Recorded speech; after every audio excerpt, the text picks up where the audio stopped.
Temuan 7 janin bayi ini pertama kali ditemukan saat pemilik indekos akan membersihkan kamar yang telah kosong selama 6 bulan.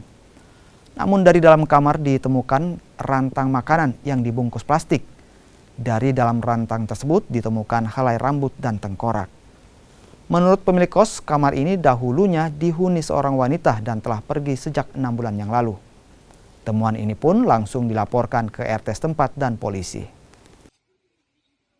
Susunan pertama itu kantong plastik putih yang isinya tempat makanan warna bening, yang seperti di tempat donat begitu, jualan donat, dibungkus plastik putih. Terus ada isinya telur sudah mengering. Nah, karena terlalu banyak lakbannya, jadi saya simpan dulu. Saya lihat lagi susunan kedua, kayak dos sepatu di lakban full. Saya gunting sedikit sekitar 5 cm.